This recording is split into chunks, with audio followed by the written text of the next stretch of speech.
आसंता 24 घंटे बिजुली घड़घड़ी सहित वर्षा संभावना नहीं आंचलिक पाणीपाग विज्ञान केन्द्र पक्षर कहुଯାଇଛି। तेबे राज्यर विभिन्न स्थान में वर्षा हेब पवन बेग अधिक रहीपे। एथिसह एभली पाग आसंता 17-18 तारिख पर्यंत जारी रहिबो बोली पाणीपाग पक्षर सूचना मिली। तेबे आज सकाळु जदि देखिबा खरार तापमात्रा देखिबा जदि धीरे धीरे बढ़िबारे लागिछि ते वास्तव में आज पाणीपाग केमिति रहिबो कोन सिस्टम रहिछि आगामी सप्ताह जाय किबळी स्थिति रहइबो सेने आलोचना पई आम सहित जोड़ी होइछन्ति पाणीपाग विशेषज्ञ शरद चंद्र साहू। वर्तमान से राज्य में कौन रही सिस्टम एवं कौन देखुं आगामी दिन पाणीपाग नहीं जोटा आपंकर थिला दक्षिण पश्चिम बंगोपसागर जो लघुचाप क्षेत्र है से रोचे से किंतु ओडिशा जो विंड फ्लोटा रोचे तार प्राय दक्षिण दिगु आसुची दक्षिण पश्चिम दिगु आसुची धीरे धीरे से दक्षिण पश्चिम दिगु रोचे ऊपर लेवल विंड स्पीड भी बेसी अधिक हायर लेवल नहीं अन्य दिन अपेक्षा आकाश प्राय मेघमुक्त रही संभावना रोचे टेम्परेचर अधिक हबार संभावना रोचे कारण एबे आपणकर प्राय टेम्परेचर अधिक रहिबो धीरे धीरे किंतु समय समय अरब सागर पटरे गोटे रोचे गुरुचाप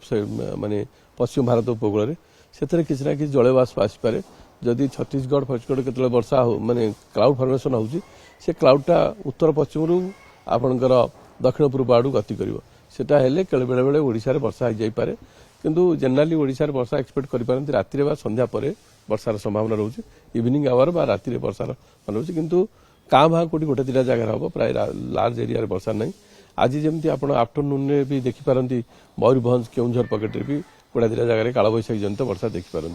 किंतु एमती लार्ज एरिया रे वर्षा होकरी माने आपणकर टेम्परेचर प्रभावित करिवो जे टेम्परेचर कमी जो सेमिति कि जना पडुनी प्राय टेम्परेचर आभ्यंतर ओडिशा रे धीरे धीरे बढ़िबो उपकूल ओडिशा रे मध्य धीरे धीरे बढ़िबार भी संभावना रहउची। आभ्यंतर ओडिशा तो 40 डिग्री ऊपर रहिबो अधिकांश जगह उपकूल ओडिशा भी सही आपणकर 37 डिग्री सेल्सियस पर्यंत जाई पारे मैक्सिमम बा 38 डिग्री सेल्सियस पर्यंत कोन कारण रहउची मन केते दिन एमति रहइबो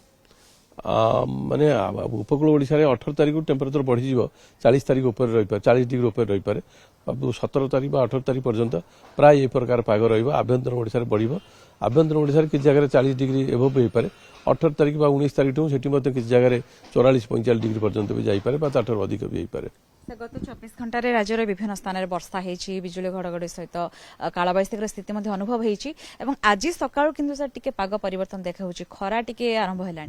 कालबैशाखी आकाश में मेघाच्छन्न थी दरकार से लास्ट फ्यू डेज है आपंकर मेघाच्छन्न थिला किंतु कौन सिस्टम जेनेट करूला वर्षा करेंगे कारण टेम्परेचर अधिक बढ़ू ना उपकूल पार्टे आभ्यंतर पार्ट भी मैक्सिमम 39 डिग्री 40 डिग्री टच करूला पाखापाखि जहाँफल कि किंतु काली जो क्लाउड मासटा गोटा छत्तीसगढ़ पटू आसला सेटा को आपंकर सी ब्रिज आरंभ हो जाता सी ब्रिज जलवाष्प पाइला से